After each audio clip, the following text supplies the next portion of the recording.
You're out. Don't come back. We're moving on without you. That was my mother's voice. Flat, rehearsed, final, on a voicemail she left at 9:47 on a Tuesday night. No argument beforehand, no warning. Just a 31-second recording that erased 27 years of being the daughter who paid every bill, covered every emergency, and never once said no. I listened to it twice. Then I texted back one word. Okay. What my family didn't know was that okay wasn't surrender. It was authorization, my own to myself, to stop being their safety net. Within 72 hours, the family trust was frozen, the house deal was dead, and their lawyer was leaving messages I had no intention of returning. 46 missed calls by morning, and a text from their attorney that said, "We have a serious problem." I laughed out loud, and I replied, "Before I go on, if this story speaks to you, take a second to hit like and subscribe, and drop your location and local time in the comments. I'd love to know where you're listening from. My name is Vivian. I'm 27. Now let me take you back to that Tuesday evening in October. The night of voicemail changed everything.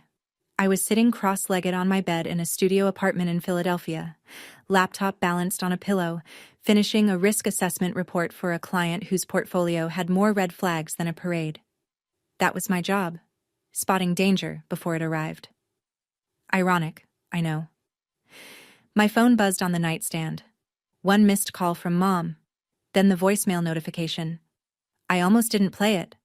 My mother rarely called me directly. She called Brooke, my younger sister, the one who still lived 20 minutes from our parents, the one whose name came up in every family group chat like a headline. When Mom needed something from me, she usually texted, 3 words max, "Call me back," or "Send money, please." But a voicemail felt different. Personal, almost. So I pressed play. Her voice came through the speaker flat and clear, like she'd practiced the words in front of a mirror. "Vivian, this is your mother. I want you to know that we've made a decision as a family. You are no longer welcome here. Don't come back. Don't make this harder than it needs to be. We're moving on without you." 31 seconds. I timed it on the playback bar. I played it again, thinking I'd missed a reason, a because or a since or even an after what you did. But there was nothing. Just the verdict. No trial. I checked our family group chat, the one Brooke had created 2 Christmases ago, the one where Mom posted casserole recipes and Dad sent blurry photos of birds from the backyard. I'd been removed. Not muted. Removed. And the chat had been renamed. The old name was The Owens Fam. The new name, I'll remember this until I die, was Us. So that's what I was now. The opposite of us. I set the phone face down on the nightstand and stared at the framed photo on my shelf. Our family at Brooke's college graduation. Mom beaming. Dad's hand on Brooke's shoulder. Me on the far right, half cropped by whoever took the picture. I should have seen it then. For 10 minutes, I did nothing. Just sat there with my hands in my lap, listening to the upstairs neighbor's TV bleed through the ceiling. Laugh track. Someone up there was watching a sitcom while my whole family voted me off the island. The first instinct was the old one. Call back. Apologize. Even though I didn't know what for. Ask what I'd done wrong. Promise to fix it. That was the pattern I'd been running since I was 14. Absorb the blame, patch the crack, keep the peace. My thumb hovered over Mom's name in my contacts, but something caught, like a gear that finally stripped. Maybe it was the way her voice sounded. Not angry, not hurt, rehearsed. Or maybe it was the timing. I'd spent that entire afternoon recalculating the mortgage payment on the family house, the house I paid for, the house where Brooke slept in the master bedroom, and I got the pull-out couch when I visited. I lowered my thumb, opened the text thread with Mom instead, typed one word. Okay, 5 letters. I added a period. Then I hit send. The screen showed delivered. Then nothing. No typing bubbles, no callback. Just silence, which told me everything. She expected me to chase, beg, explain. When I didn't, she had no script for that. I couldn't sleep. Not because of sadness. That would come later, around 3 a.m., brief and sharp like a muscle cramp. No, I couldn't sleep because my brain did what it always does under pressure. It went to work. I opened my laptop and created a new spreadsheet. Title: Family Financial Obligations, V. Owens. Column A, Item. Column B, Monthly Amount. Column C, Duration. Column D, Total. I started typing, and what came out of those columns, line by line, was the price of being the dependable daughter. It was so much higher than I thought. Mortgage on the family house, $1,850 a month. I'd been paying it for 3 years. That alone was $66,600. Health insurance for mom and dad, $640 a month. 2.5 years, $19,200. Brooke's car loan, the white SUV she posted on Instagram with the caption, "Blessed." $380 a month, 14 months, $5,320. Then the emergencies, dad's back surgery copay, the roof leak that needed fixing before winter, Brooke's security deposit when she moved out, then moved back, then moved out again. The dental bill mom forgot to mention until it went to collections. By 2 a.m., I had it all on one screen. I leaned back and looked at the total cell, bolded in the bottom right corner. $143,214. I'd contributed more than my annual salary, over 6 years, to people who had just cut me off with a voicemail. But the number wasn't even the worst part. The worst part was what I found when I pulled up the supporting documents I kept in a cloud folder. The same compulsive record-keeping habit that made me good at my job. I was the co-signer on the mortgage. My name was on the deed as co-owner.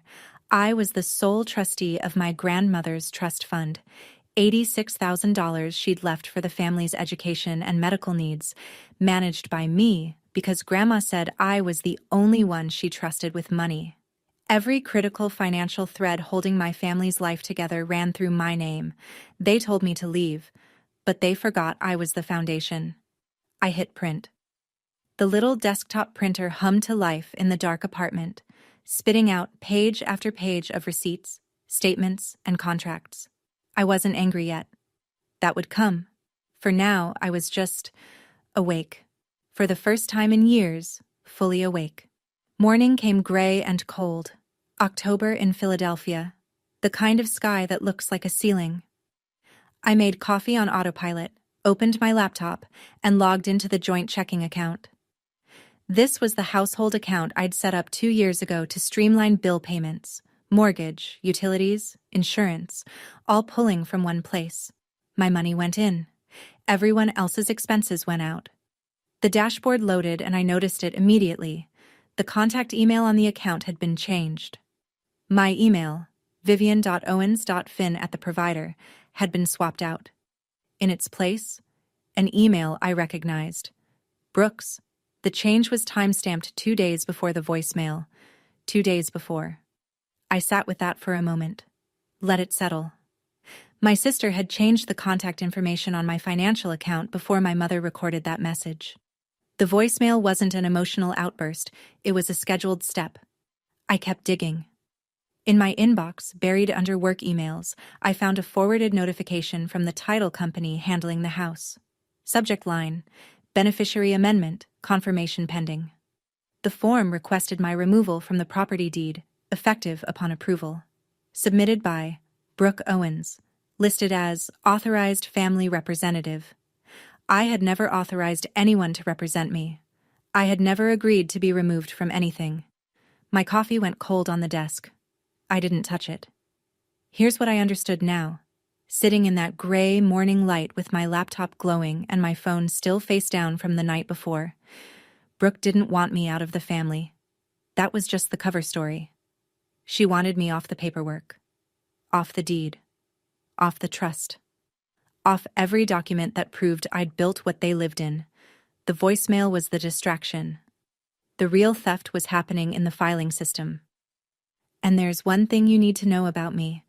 I work in risk analysis. I spot fraud patterns for a living. My sister just made the worst bet of her life. To understand what happened next, you need to understand where it started. Not the voicemail.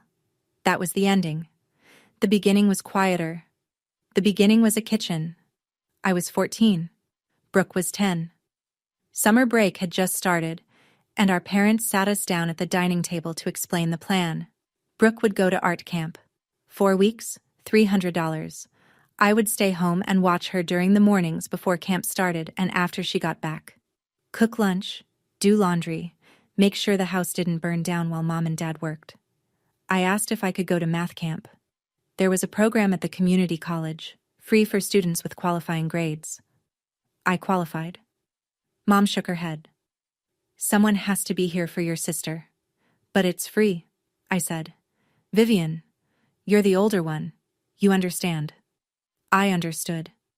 I understood that Brooke got summers and I got responsibilities, that my grades weren't a source of pride, they were a forecast of future income. When I made honor roll that fall, Mom's only comment was, "Good. Keep it up. One of you needs to make real money someday." Not, "I'm proud of you," not, "You deserve this," just, "You'll be useful later." And when Brooke bombed her 6th grade finals that same year, the whole house rallied. Dad took her for ice cream. Mom sat with her for an hour, stroking her hair, saying, "You're more than a test score, baby." I was in the next room. I heard every word.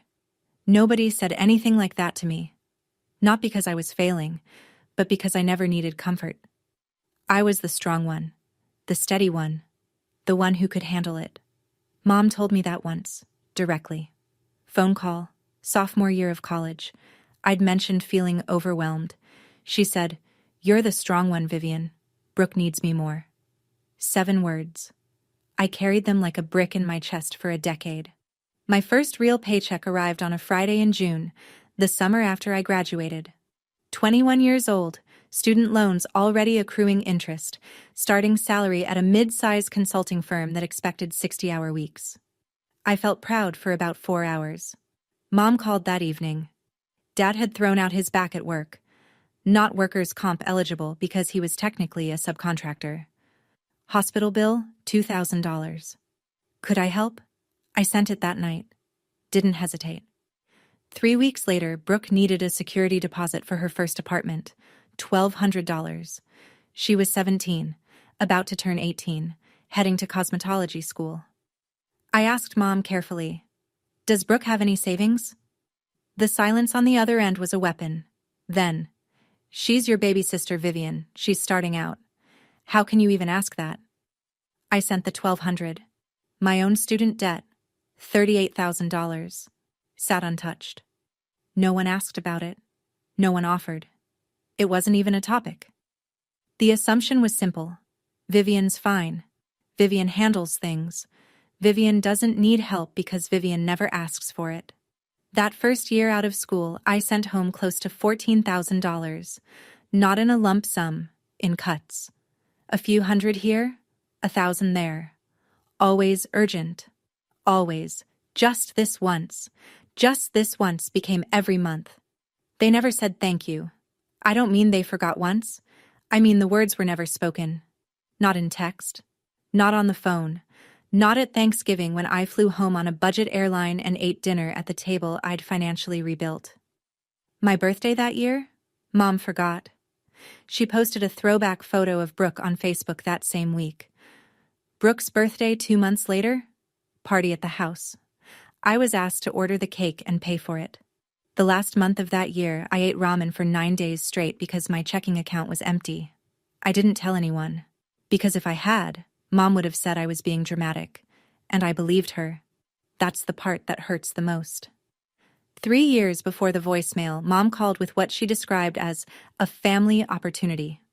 She and Dad wanted to buy a house, a 3-bedroom outside the city, quieter neighborhood, better schools nearby for whenever grandkids come. She said it like a dream they'd earned. The reality was simpler. Their credit was destroyed. Dad's medical debt, a missed car payment from years ago, A collections notice Mom had ignored until it went to a judgment.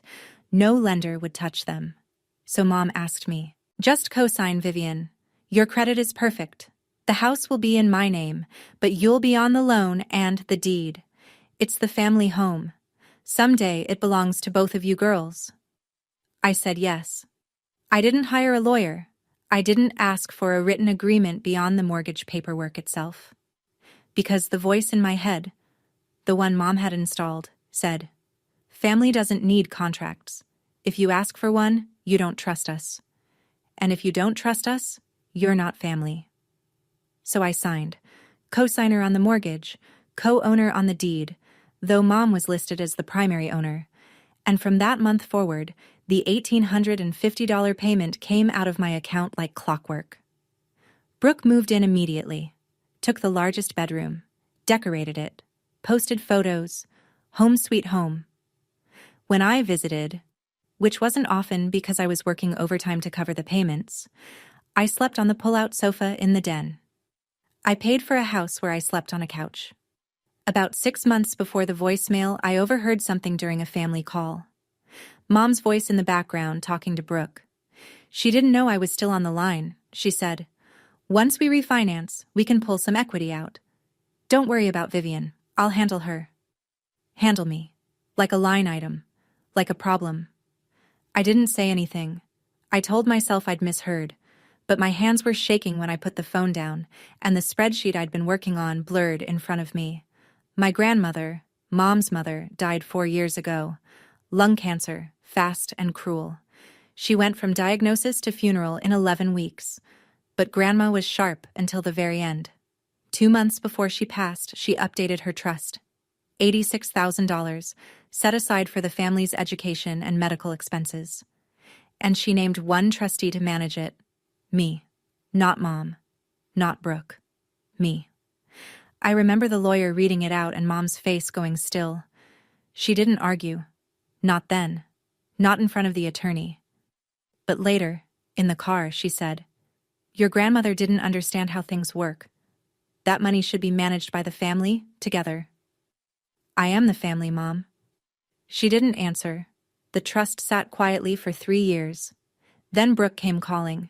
She wanted $15,000 for a business venture. An online resale shop she'd seen someone run on social media. No business plan. No projections.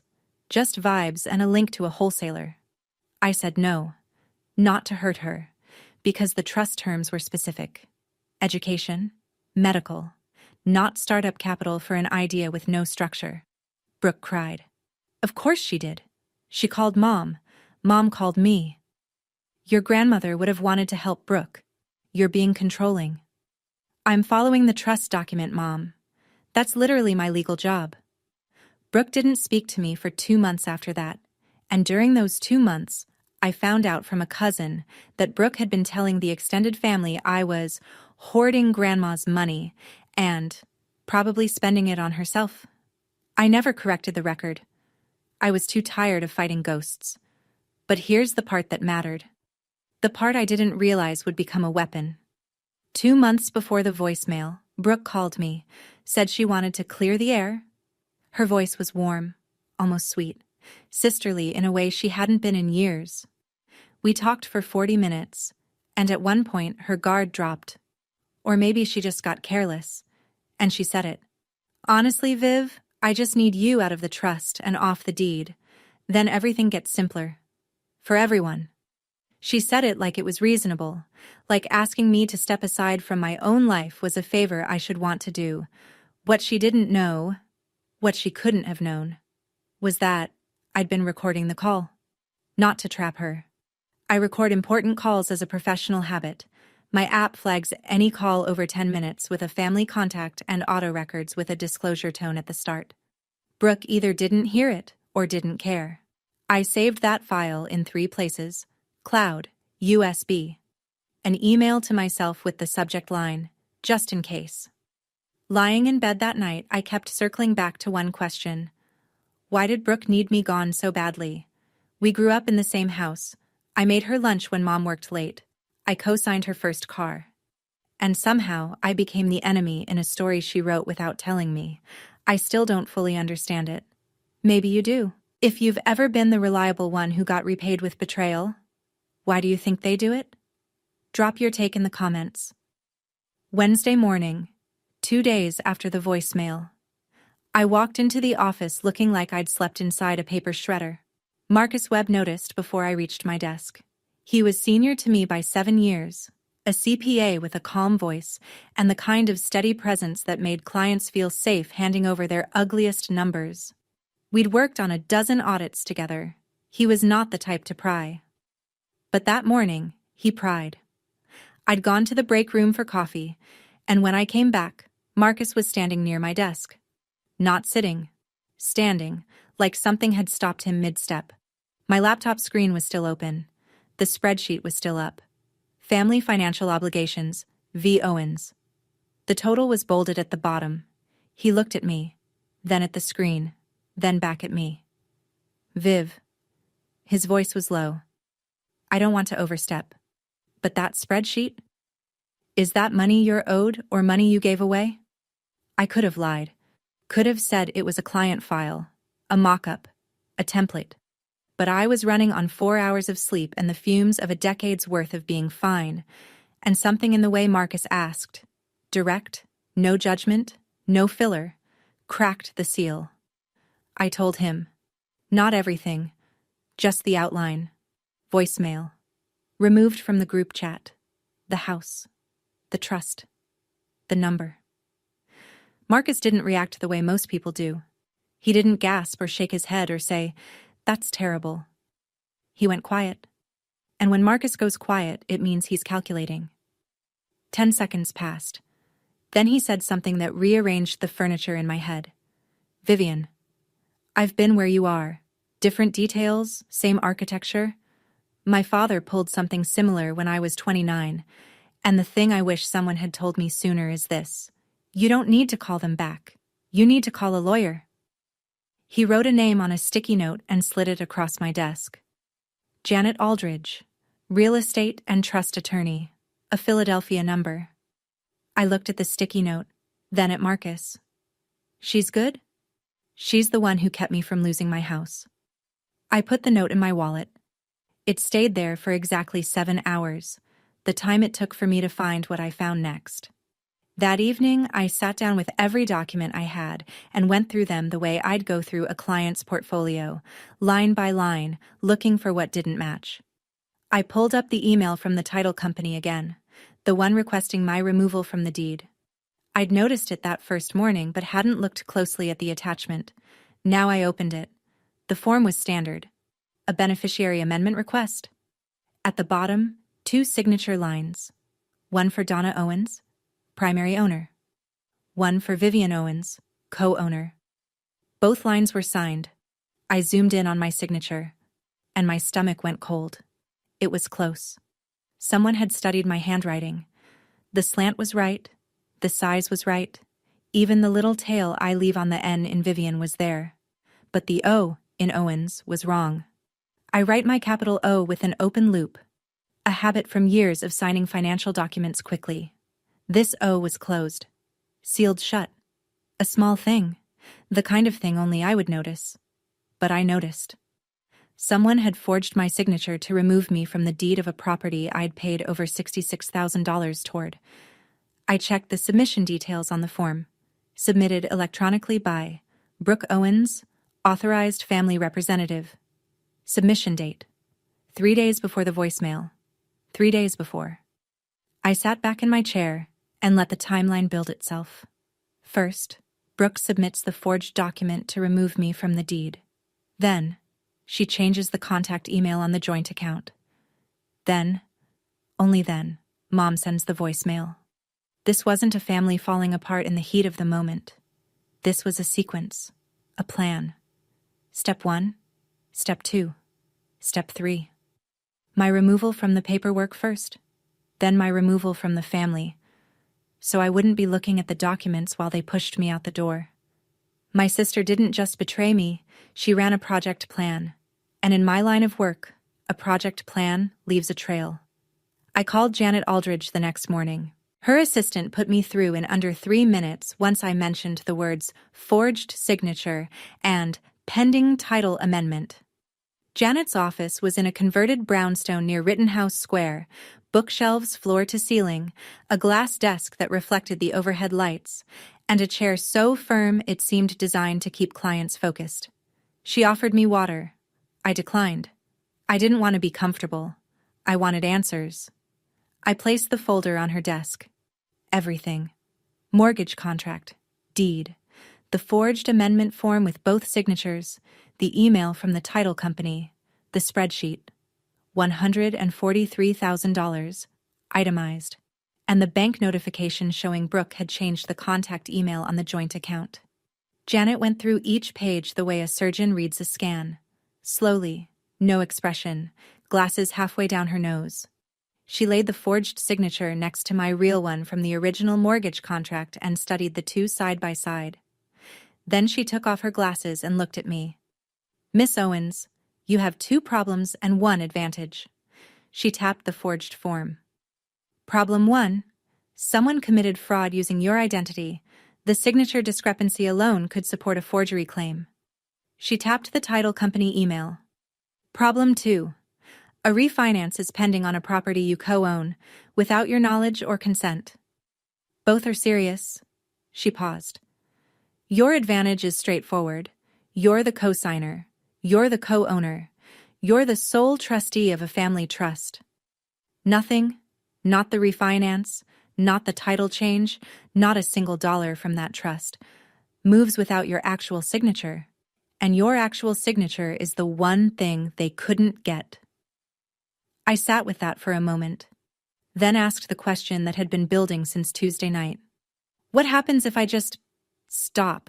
Stop paying the mortgage, stop signing anything, stop being the infrastructure. Janet folded her hands. Then the whole thing collapses under its own weight.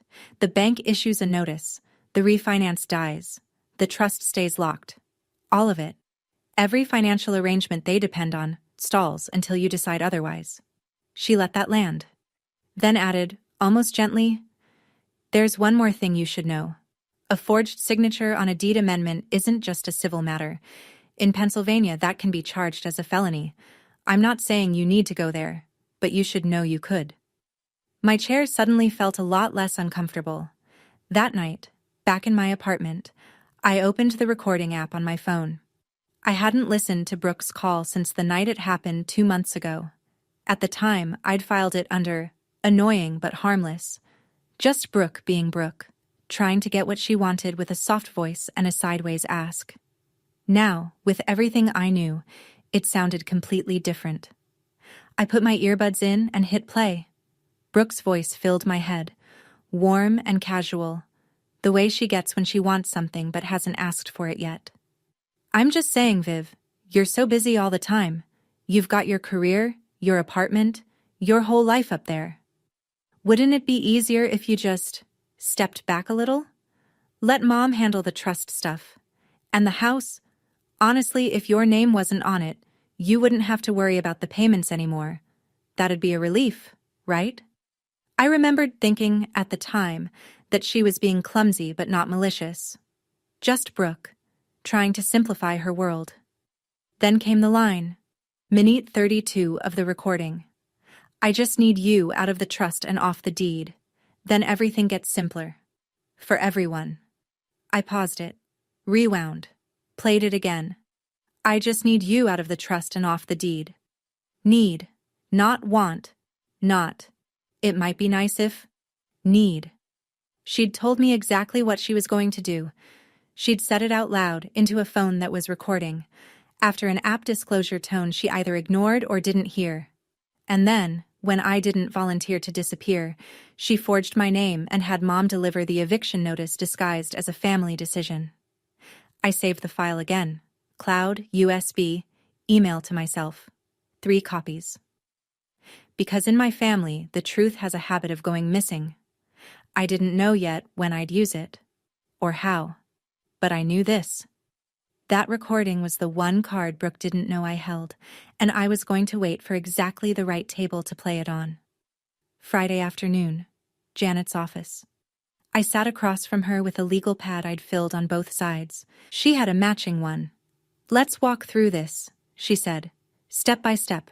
What you can do, what's within your rights, and what the consequences will be. For them, and for you." Step 1. Notify the bank that the deed amendment form was submitted with a forged signature.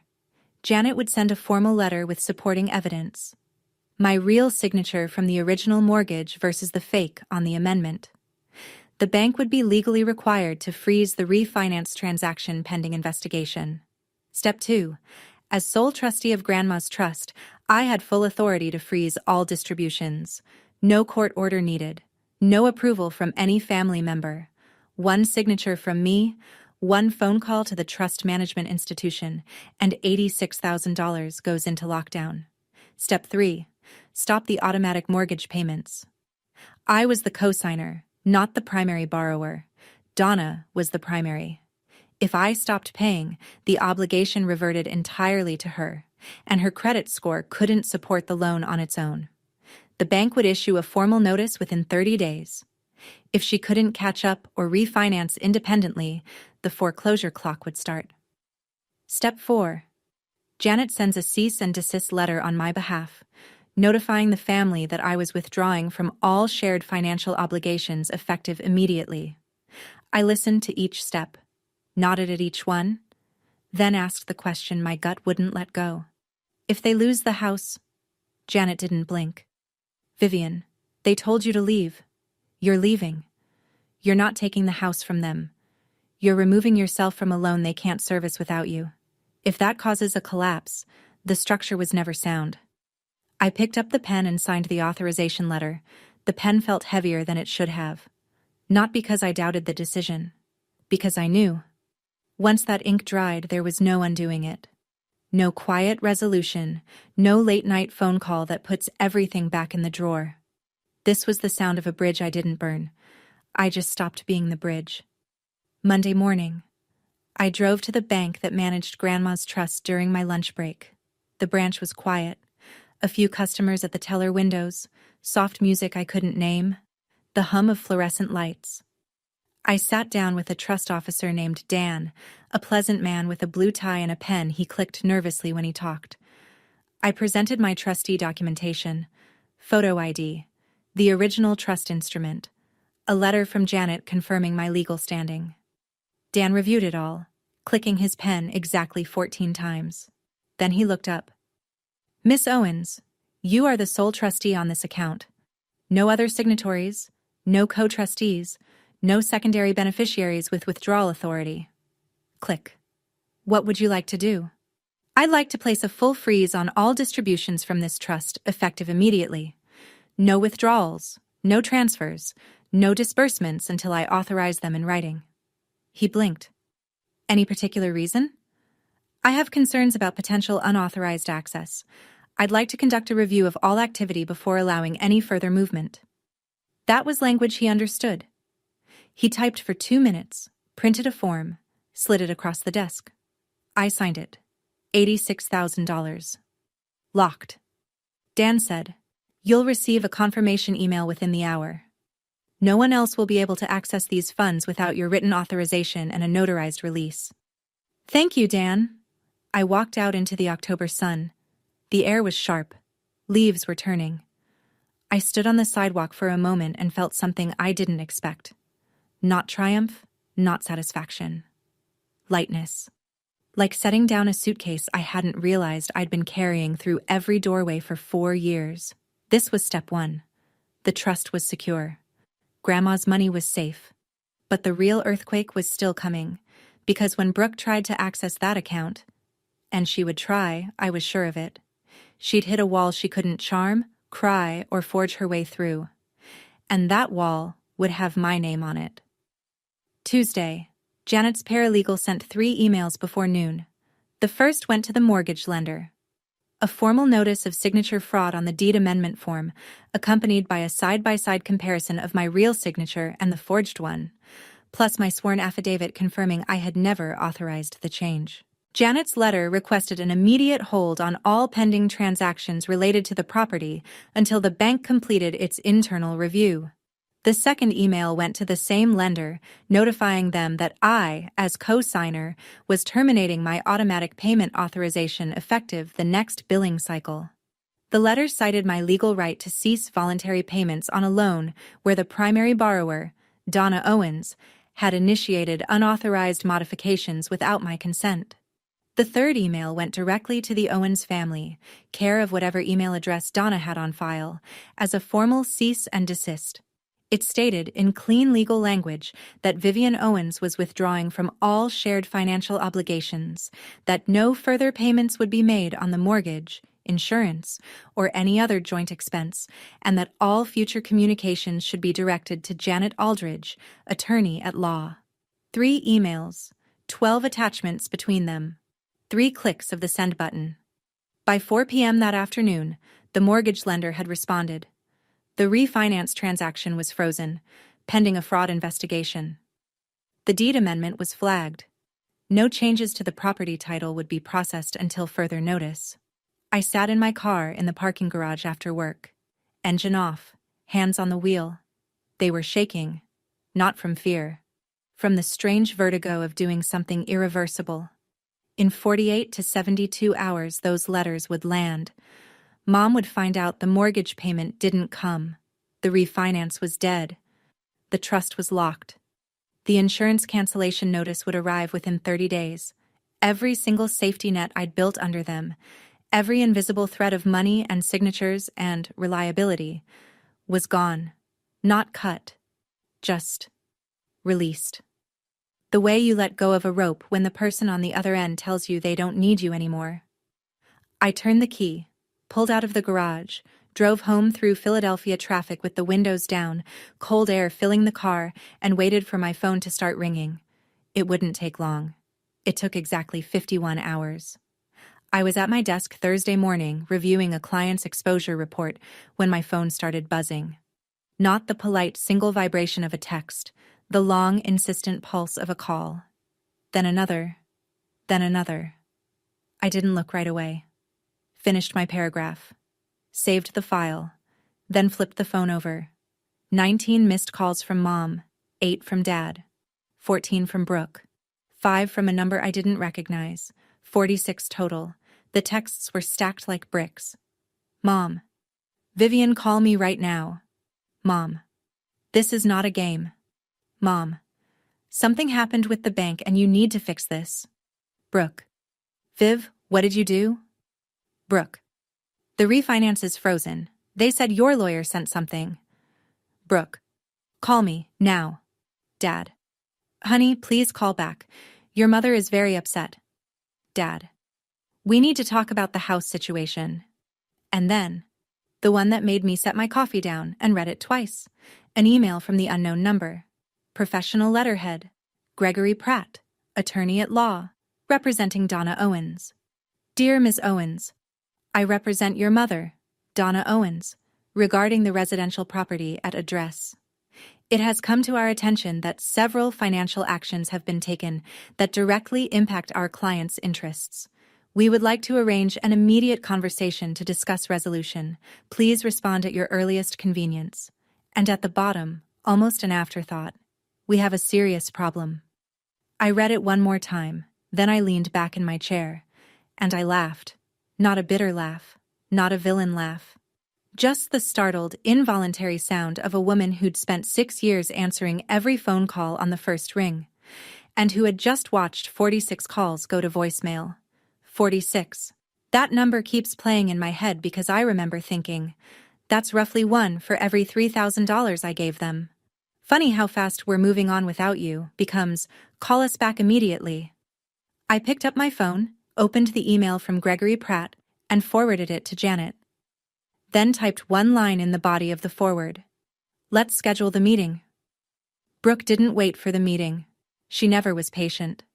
The texts started rolling in Thursday afternoon, one after another, spaced just far enough apart to suggest she was pacing while typing. Viv, I don't know what you told the bank, but you need to undo this. Mom is spiraling. Then, 12 minutes later, this isn't about you and me, okay? This is about the family. You're putting Mom and Dad in a really dangerous spot right now. 20 minutes after that. I never wanted any of this to go this far. You know that. We were just upset. People say things when they're upset. And the closer, the one she must have thought was her ace. You're being really, really selfish right now, Vivian. Like, unbelievably selfish. I sat at my kitchen counter and read each message carefully. Not because I needed to understand them. I understood them perfectly. I read them because I wanted to catalog the pattern one more time before I stopped engaging with it forever. Message 1. Deflect. Make it about what I did, not what she did. Message 2. Invoke the family shield. Weaponize mom and dad to trigger my guilt. Message 3. Minimize. Rewrite the voicemail as a heat-of-the-moment mistake. Erase the forged signature, the changed email, the 3-step plan. Message 4. The label. Selfish. The word she knew I'd been running from since I was 14 years old. 4 messages, 0 apologies. No mention of the voicemail, no mention of the forged signature, no mention of the deed amendment she submitted under my name without my consent. Same Brooke, same playbook. Just louder now that the stakes were real. I typed back one message. Have your lawyer contact mine. And I attached Janet's business card as a contact file.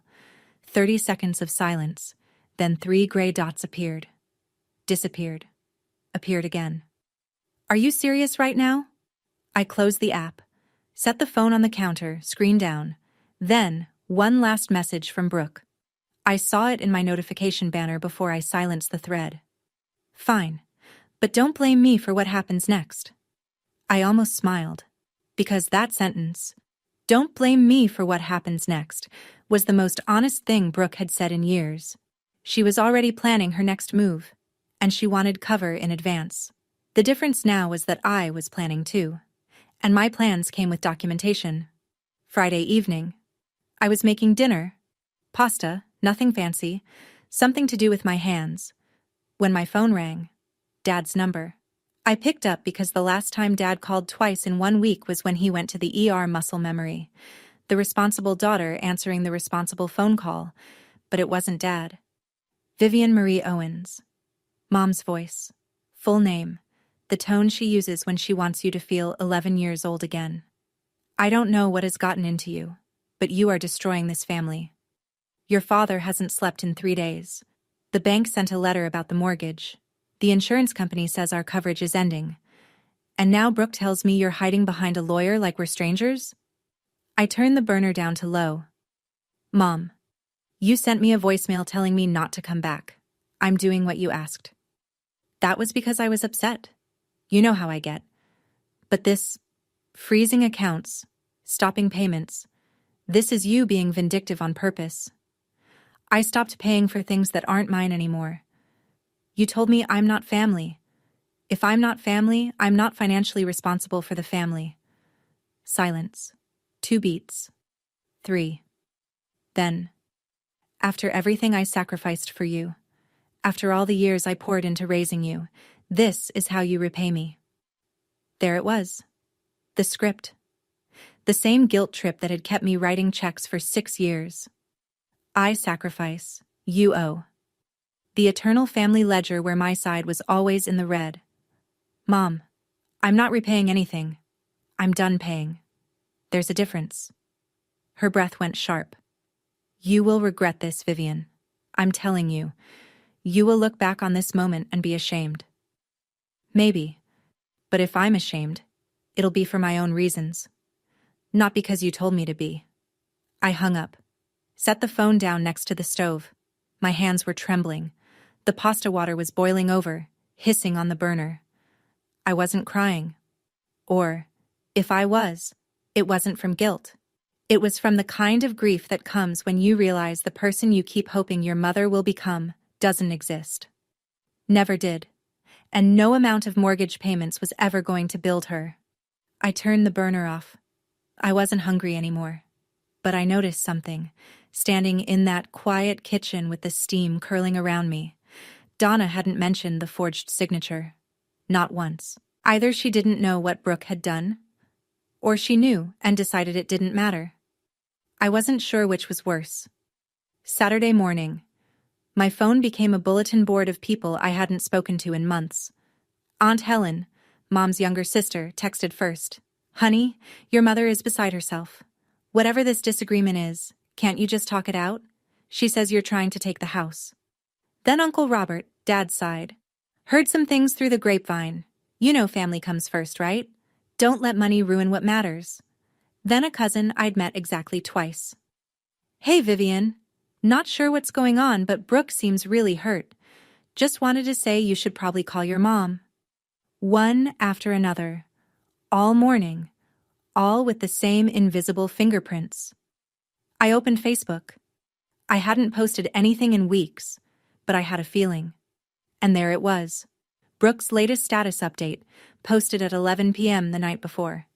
When your own blood turns their back on you over money, family should never be about transactions. Some people only care about control. Praying for healing. 47 likes. 22 comments. Hearts and prayer hands and "Stay strong, babe," from people who had no idea what had actually happened. One comment from Aunt Helen. "We love you, sweetie. The truth always comes out." Yes, I thought. It does. My chest tightened. The old reflex fired. The need to explain, to correct, to post my own side, to line up the receipts and show everyone the spreadsheet and the forged signature and the voicemail. I typed 3 different responses, deleted all 3. Then I remembered what Marcus had told me over coffee 2 days earlier, when I'd admitted I was terrified of being the villain in Brooke's narrative. "Don't fight the narrative on their turf," he'd said, stirring his coffee without looking up. "Bring the truth to the right room." The right room. Not Facebook, not a group chat. Not a phone call where Mom can hang up when the facts get uncomfortable. A room with a table, with lawyers, with documents, where crying doesn't override evidence and I'm the victim has to compete with timestamps. I closed Facebook, opened my email, wrote to Janet. "I think it's time for the meeting, all of them, face to face, with everything we have." Janet replied in 11 minutes. "Agreed. I'll coordinate with Pratt. Friday, my office." 5 days. 5 days until every story Brooke had ever told would have to survive a conference table. I set my phone on the kitchen counter and poured myself a second coffee. My hands were steady. Monday afternoon. Janet called me from her office on speakerphone so I could listen. She'd reached Gregory Pratt. The conversation was polite the way a chess game is polite. Controlled moves, measured language, nothing wasted. "Mr. Pratt, I represent Vivian Owens. As you know, my client is co-signer on the mortgage and co-owner on the deed for the property your client occupies. She's also the sole trustee of the Margaret Owens Family Trust." "I'm aware of the financial arrangements," Gregory said. His voice was careful, lawyerly. "Then you should also be aware that a deed amendment form was submitted to the title company bearing my client's signature, a signature my client did not provide. A side-by-side analysis shows clear discrepancies. The bank's fraud department has flagged the document and frozen the pending refinance." Silence. I counted. 1, 2, 3, 4, 5, 6, 7, 8. 8 seconds of dead air from a man who bills $400 an hour. "Are you saying," Gregory said slowly, "that my client submitted a forged document?" "I'm saying a document bearing a signature my client did not execute was submitted under her name. The title company and lender have both been notified. The bank's investigation is proceeding independently of our office." More silence. Then Gregory's voice, noticeably tighter. "I'll need to confer with my clients about this. I'd recommend doing that soon, Mr. Pratt, before the bank's fraud division does it for you." The call ended with a date confirmation for Friday. Janet hung up and turned to me. His pause told me everything. He didn't know about the forged signature. She folded her hands on the desk. "That means either your mother didn't tell her own lawyer or your mother didn't know. If Donna didn't know, then Brooke did this on her own. And didn't tell anyone." "She told one person," I said. "Me," on a recorded call. Janet's eyes narrowed, not in suspicion, in something closer to satisfaction. Friday's going to be very interesting. Wednesday evening, I was cleaning up after dinner, dish in the sink, water running, when my phone rang. Dad. Actually, Dad this time. Vivian. His voice was the quietest I'd ever heard it. Not angry. Not the rehearsed authority he sometimes borrowed from Mom. Just tired. The kind of tired that lives in the bones. Hi, Dad. The lawyer, our lawyer, called today. He said there's a problem with the house paperwork. Something about a signature that doesn't match. He paused. I let the pause stretch. The water was still running in the sink. He says someone may have signed your name on a form. That's correct. Do you... Another pause. I could hear him breathing. Do you know who did it? You should ask Brooke. The breathing stopped. Brooke? The form was submitted under her name, Dad. Authorized family representative. She submitted it 3 days before Mom sent me that voicemail. Silence. Long enough that I checked whether the call had dropped. It hadn't. The seconds counter was still ticking. You're sure about this? I have the submission records. My lawyer has the signature comparison. The bank has flagged it for fraud investigation. Yes, Dad. I'm sure. I heard something through the phone. A chair creaking. Like he'd sat down hard. Or maybe it was his knees. Let me talk to your mother about this. And there it was. The sentence he'd said 100 times across my lifetime. Let me talk to your mother. The eternal deferral. The man who never quite got around to having his own opinion before clearing it with Donna first. Dad, I'm not calling for permission. I'm not asking you to fix it. You asked me a question and I answered it. If the family wants to resolve this, it happens Friday. Janet's office. With documentation. Vivian, I love you, Dad, but I'm done talking through walls. I hung up. The water in the sink had gone cold. I dried my hands and stood in the kitchen for a long time. What struck me wasn't anger. It was something sadder. The sound of my father realizing, at 59 years old, that the wrong daughter had been telling the truth all along, and that he'd spent decades choosing not to check. Thursday, Janet's assistant sent the formal invitation to Gregory Pratt's office, a meeting at Janet's conference room, Friday at 2 p.m. Attendees: Vivian Owens, Donna Owens, Raymond Owens, Brooke Owens, Janet Aldridge, Gregory Pratt. Janet and I reviewed the ground rules together. If I was going to sit across from my entire family for the first time since the voicemail, I needed structure, not emotion. Structure. Rule 1. No shouting. If any party raised their voice, the meeting would be adjourned immediately. This was a professional discussion, not a kitchen table argument. Rule 2. Claims require documentation. Anyone could say anything. But if they wanted it taken seriously, they needed paper to back it up. Rule 3. I would present first. Uninterrupted. My case, my timeline, my evidence. Questions after. Gregory agreed to all 3 terms within the hour. He didn't push back on a single one, which told me something important. His clients needed me more than I needed them. They needed my signature, my payments, my cooperation. Without those, they were staring down a frozen refinance, a lapsed insurance policy, a locked trust fund, and a mortgage they couldn't carry alone. I prepared my folder the way I prepare a client portfolio. Organized, labeled, devastating. Tab 1. The spreadsheet, $143,000. Tab 2. The forged signature, side by side with the original. Tab 3. The email trail showing Brooke's unauthorized changes to the joint account. Tab 4. The timeline. Deed amendment, email change, voicemail, group chat removal. All dated, all documented, and tucked inside the back cover, in a small envelope, a USB drive with the recording. I hadn't decided whether to play it. That would depend on what happened in the room, on whether Brooke would tell the truth or whether she'd do what she always did. Marcus texted that evening. Ready for tomorrow? I typed back. Folders packed, hands are steady. He replied, You don't owe them an explanation, they owe you one. Go get it. I set my alarm for 6 a.m., laid out my clothes, Drank chamomile tea, which I hate, because someone once told me it helps with nerves. It didn't. But the folder on my nightstand did. Friday, 2 p.m. Janet Aldridge's conference room on the 3rd floor of the brownstone. Glass walls, a long walnut table, 6 leather chairs, and a water pitcher no one would touch. I arrived 10 minutes early. Set my folder on the table. Aligned the edges. Janet sat to my left, laptop open, notepad ready. Neither of us spoke. The room smelled like printer toner and the faint lemon of whatever the cleaning crew used. At 1:58, the door opened. Mom came in first. Navy blouse, chin high, purse clutched against her ribs like a shield. She looked at me for exactly 1 second.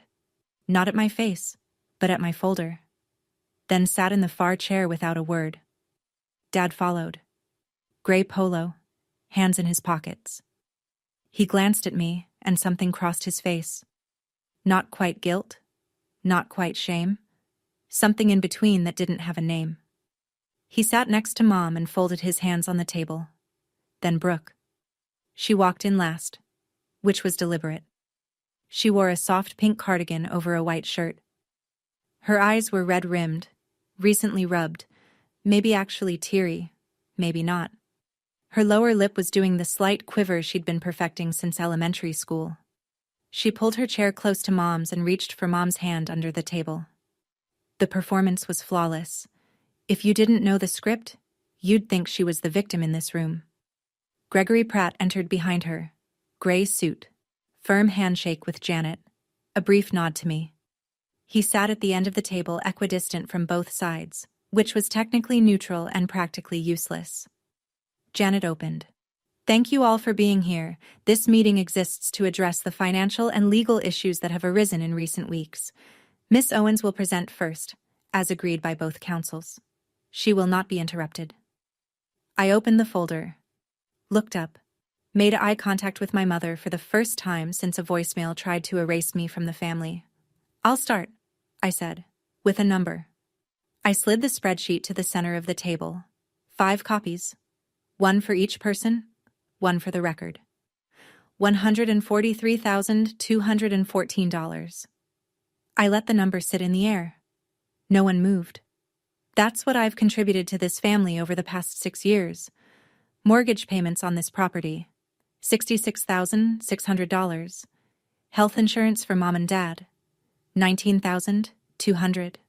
Brooke's car loan, $5,320. Emergency expenses, surgeries, roof repairs, security deposits, dental bills. The rest. Every payment is documented.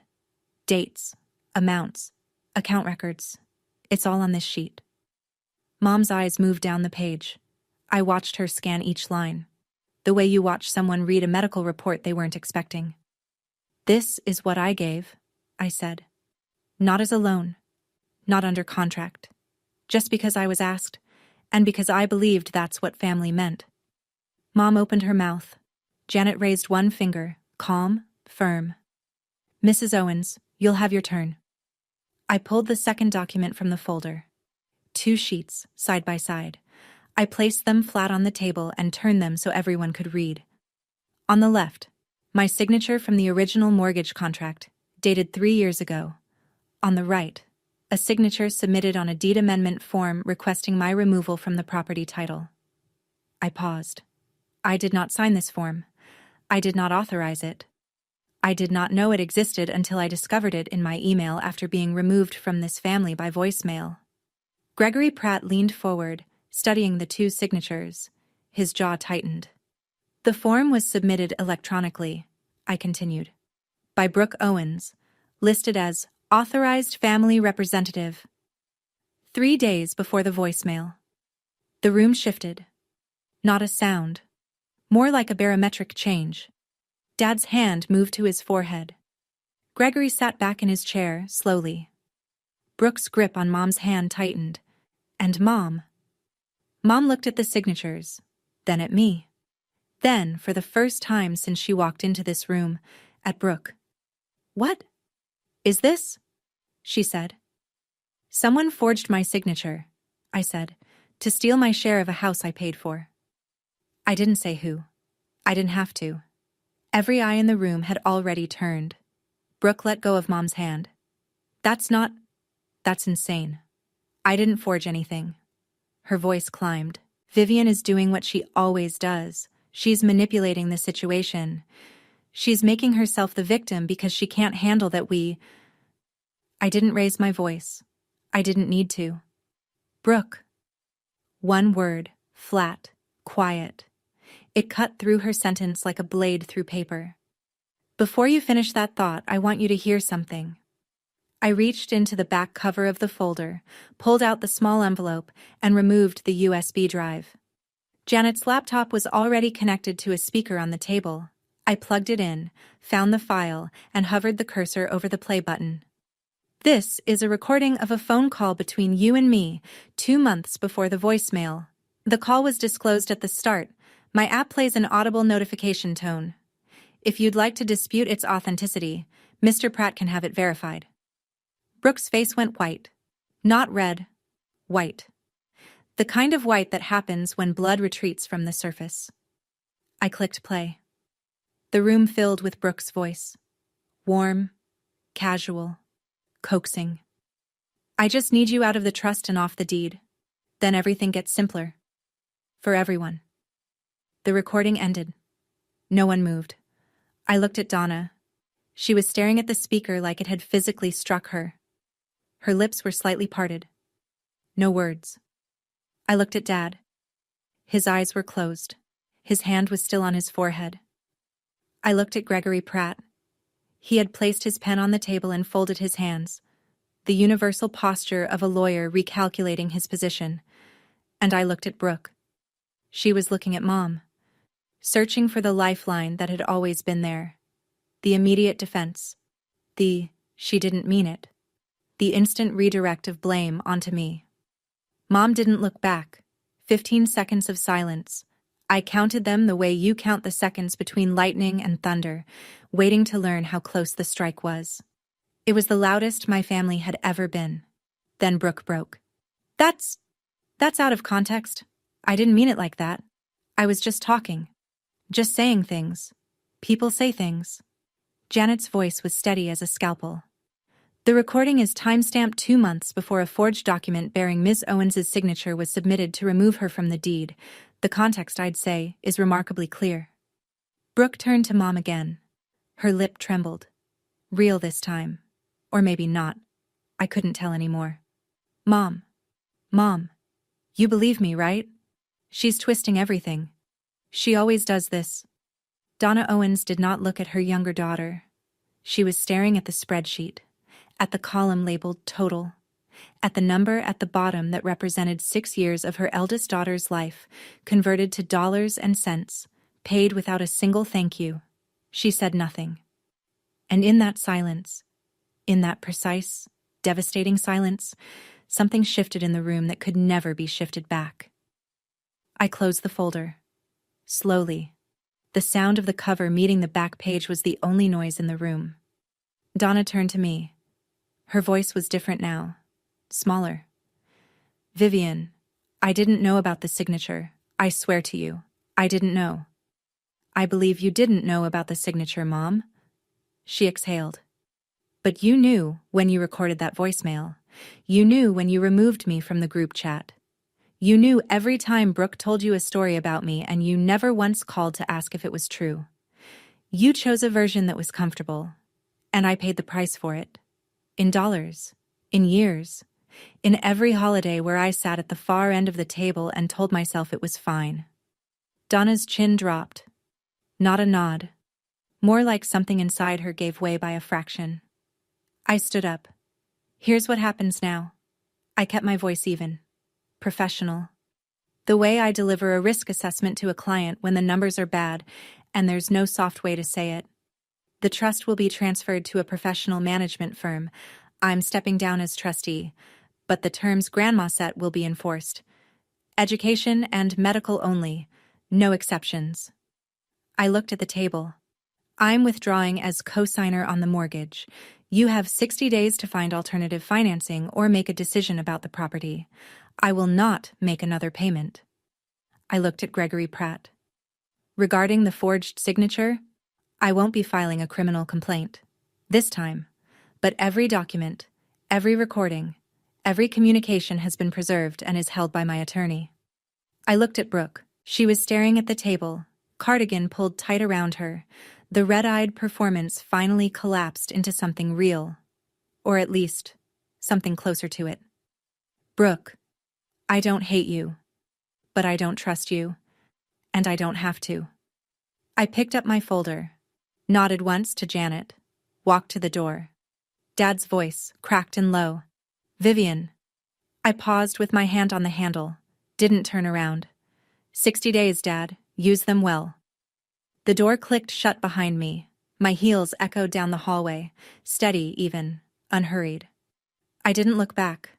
Not because I was angry, because there was nothing behind me I hadn't already said.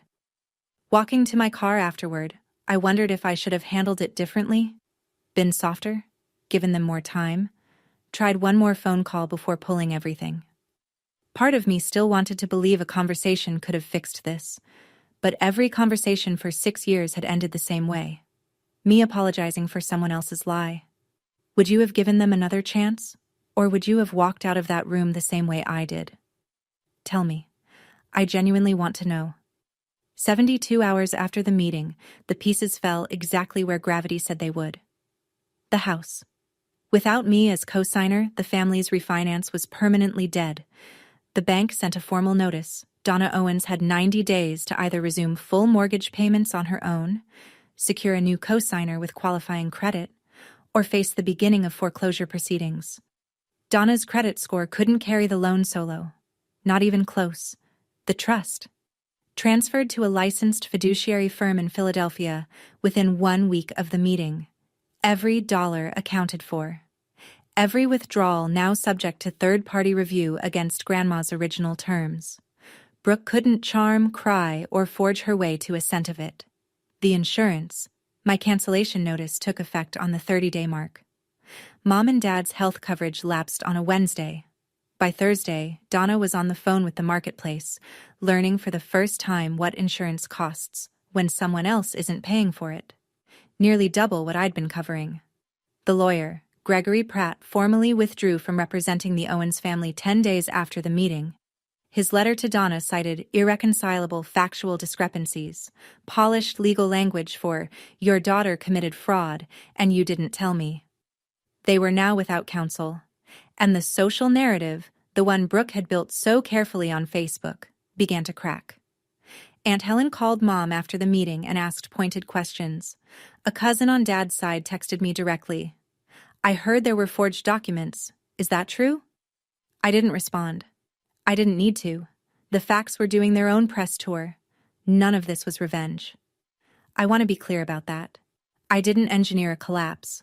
I removed myself from a structure that was only standing because I was holding it up. When I let go, it did what any unsupported structure does. It buckled. Not because I pushed it, because it was never built to stand on its own. 3 weeks after the meeting, a Sunday afternoon. I was reading on my couch, an actual book, paper pages, no screen. When Dad called. His voice was thinner than usual, like someone had stretched it over too many sleepless nights. "Vivian, I've been meaning to call." "Hi, Dad. I want to say, I'm sorry, I know I should have said it sooner. I should have asked questions when your mother sent that voicemail. I should have looked at the paperwork myself instead of just trusting that someone else had it handled." I waited. Because with Dad, the apology always came with the second paragraph. "But, sweetheart, is there any way you could give us more time with the house? Your mother is looking into options, but 90 days it's not a lot. If you could just extend the co-signer arrangement for another few months, until we figure out." "Dad." He stopped. I heard the apology. I appreciate it. I do. But I also heard the but. You're not calling because you're sorry. You're calling because the family needs my signature again. Silence.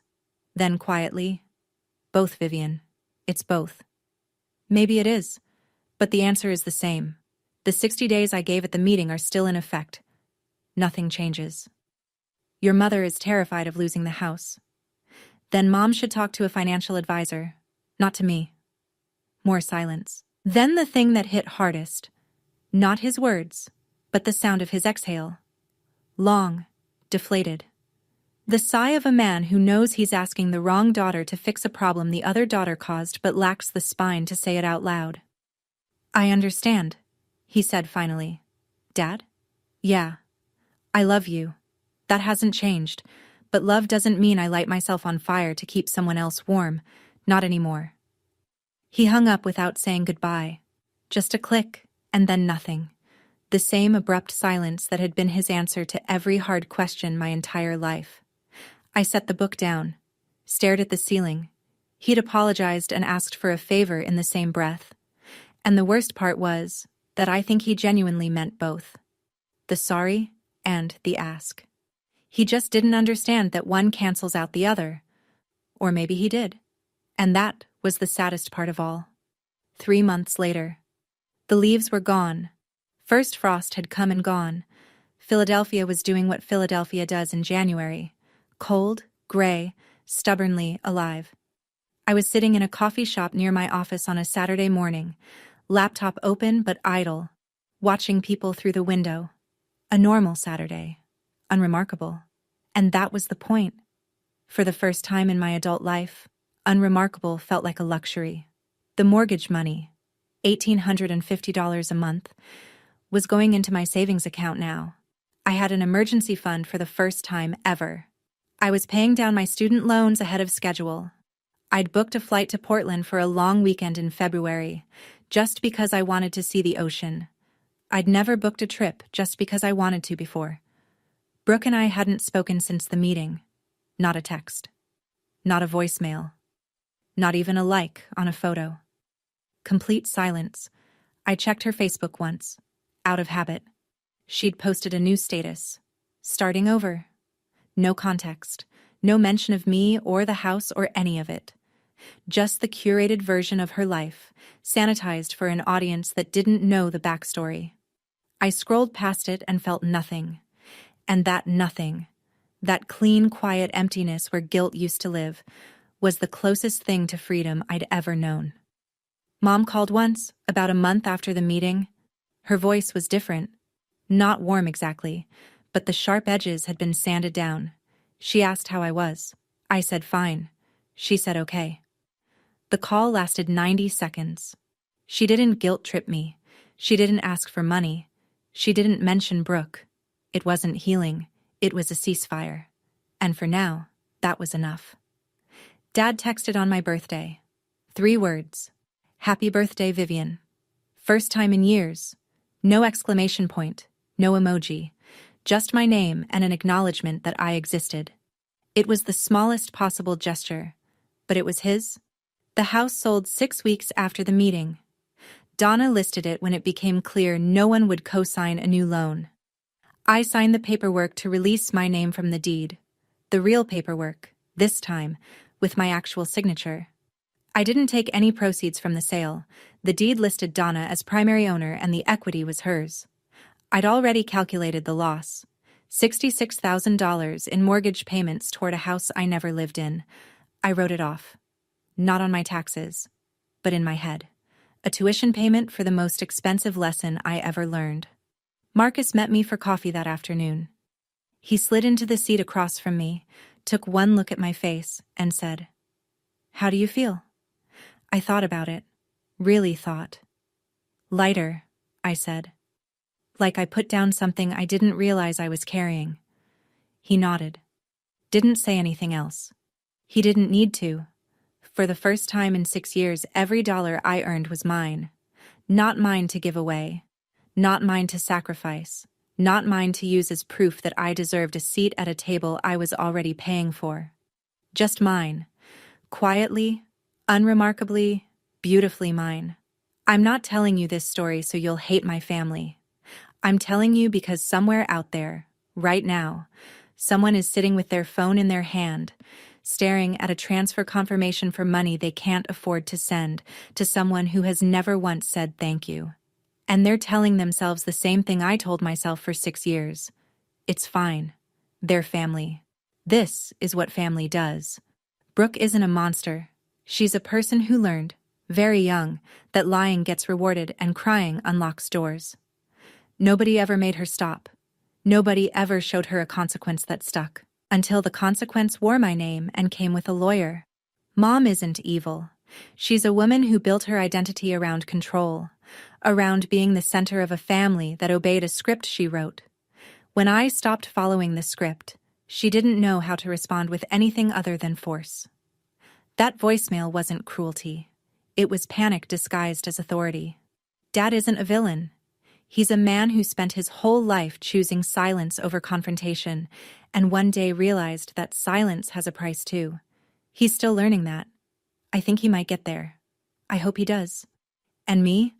I'm the woman who finally understood that the word family is not a blank check. That loving someone does not mean funding their life while they erase yours. That boundaries are not punishment. Boundaries are truth, delivered without apology. I don't know what my family looks like a year from now. I don't know if there will be a Thanksgiving I attend or a phone call that feels like home. I don't need to know. For the first time, I'm not building my life around their answer. So I'll ask you this, and I genuinely want to know. If the people who are supposed to love you the most told you to leave, would you fight to stay, or would you finally let them see what life looks like without you? Let me know in the comments. I read everyone. Thank you for staying with me through this whole story. If any part of it hit close to home, if you've ever been the one holding everything together while being told you weren't enough, I see you. Drop a comment and tell me your story. I read every single one. And if you haven't already, hit that subscribe button so you don't miss what's coming next. There's another story linked in the description about someone who was told they'd never make it on their own. They proved every single person wrong in the most satisfying way. I'll see you there.